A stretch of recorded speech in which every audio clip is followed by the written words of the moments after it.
క్రికెట్లో గెలుపోటములు కామన్. ఆ రోజుకు ఎవరు బాగా ఆడితే వారే గెలుస్తారు. అయితే మ్యాచ్లో ఓడిన తర్వాత సెలబ్రేషన్స్ చేసుకోవడం కూడా కామనే. కానీ ఆ సెలబ్రేషన్స్ అనేటివి శృతి మించకూడదు. అయితే అదే పని చేశాడు దక్షిణాఫ్రికా కోచ్ గక్రీ కన్రాడ్. భారత్ పైన టెస్ట్ సిరీస్ గెలిచినటువంటి అహంకారంతో గతంలో ఈ వన్డే సిరీస్ కంటే ముందు ఇష్టం వచ్చినట్టుగా మాట్లాడారు. భారత్తో 2 టెస్టుల సిరీస్ను దక్షిణాఫ్రికా వైట్ వాష్ చేసిన సంగతి తెలిసిందే. మరి ముఖ్యంగా రెండవ టెస్టులో భారీ విజయం సాధించింది సౌత్ ఆఫ్రికా. ఫాలోన్ ఇవ్వకుండానే బ్యాటింగ్ చేసినటువంటి సఫారీ జట్టు నిర్ణయం పైన అక్కడ తాజాగా అంతకుముందు విలేకరులు కూడా అడిగినటువంటి సమావేశంలో కోచ్ గక్రీ స్పందించారు. భారత ఆటగాళ్లను ఎక్కువ సమయం మైదానంలోనే ఉండేలా చేయాలని భావించామని, వారు మ్యాచ్ విజయం కోసం చివరి వరకు మోకాళ్ళపైన నిలుచొని ఉండేలా, అంటే మన భాషలో చెప్పుకోవాలంటే సాష్టాంగ పడడం అనేటువంటి పదం వచ్చేలా మాట్లాడాడు ఆయన. అహంకారపూరితంగా, అంటే మేము ఖచ్చితంగా గెలుస్తున్నాం, వారు మోకరిల్లు వాళ్ళు ఆడేటువంటి విధానాన్ని చూసేటువంటి ప్రయత్నం కోసమే మీ ఫాలో అని ఇవ్వలేదు అనేటువంటి అహంకారపూరితమైనటువంటి మాటలు ఆ రోజు మాట్లాడారు. దీనికి పూర్తి అర్థం విజయం కోసం భారత ఆటగాళ్ళు చివరి వరకు మా ముందు మోకరిల్లాలి, కానీ చివరకు విజయం మాకే దక్కాలంటూ అహంకారపూరితమైనటువంటి మాటలు మాట్లాడారు అక్కడ మీడియా సమావేశంలో.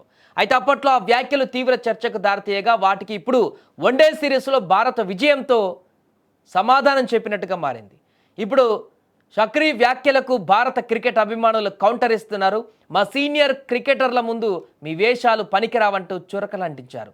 దీంతో భారత దెబ్బకు దిగొచ్చిన షక్రీ ఇప్పుడు తన మాటలలో ఎలాంటి దురుద్దేశం లేదంటూ వివరణ ఇచ్చాడు.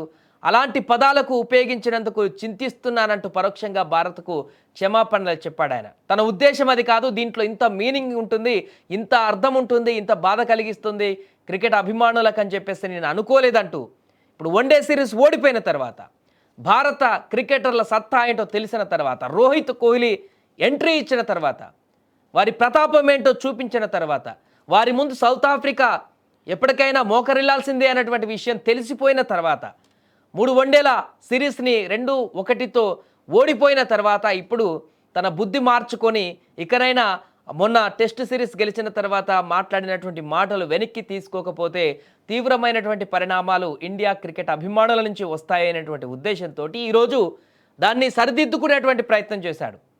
నేను అలా మాట్లాడకుండా ఉండాల్సింది, ఆ రోజు దాంట్లో ఇంత మీనింగ్ వస్తుంది, ఈ రకంగా అది నెగిటివ్గా వెళ్తుందని చెప్పేసి నేను అనుకోలేదు, తాత్కాలికంగా అప్పుడు వేరేలాగా మాట్లాడి ఉండాల్సింది అంటూ కూడా ఎట్టకెలకు తన యొక్క తప్పును అంగీకరించాడు.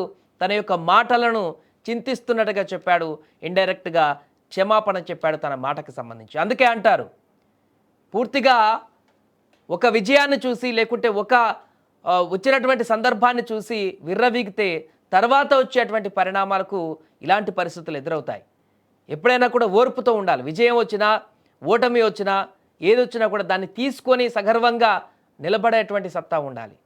దాన్ని గెలుపొచ్చినప్పుడు సెలబ్రేట్ చేసుకుంటే అది అవతలోడికి దెబ్బ తలిగే రకంగా, లేకుంటే ఓడిపోతే పూర్తిగా కుంగిపోయి మానసికంగా క్షోభపడేటువంటి విధంగా ఉండకూడదు. మన క్రికెటర్లకు అలాంటిది ఎప్పుడు ఉండదు. గెలిచినా ఓడినా ఒకే రకంగా సెలబ్రేట్ చేసుకున్న గ్రౌండ్ వరకే ఉంటారు, అంతవరకే ఉంటారు. ఓడిపోయినా మరలా రికల్ అవుతారు.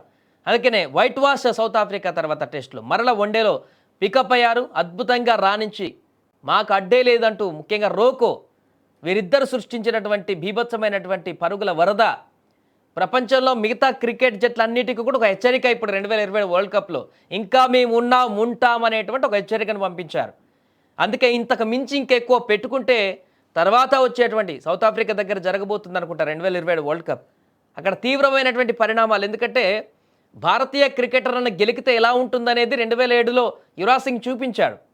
సహనం ఉన్నంత వరకే ఆట, సహనం దాటితే ఆ ఆటకు ఇంకా వేరేది కూడా జోడించబడుతుంది. అది ఎలా ఉంటుందో గతంలో చూశారు కాబట్టి ఇప్పుడు వెనకడుగు వేసినట్టుగా కనపడుతుంది దక్షిణాఫ్రికాకు సంబంధించిన మేనేజ్మెంట్. ఇప్పుడు తాజాగా ఆయన చేసినటువంటి వ్యాఖ్యలు అయితే సోషల్ మీడియాలో వైరల్గా మారాయి.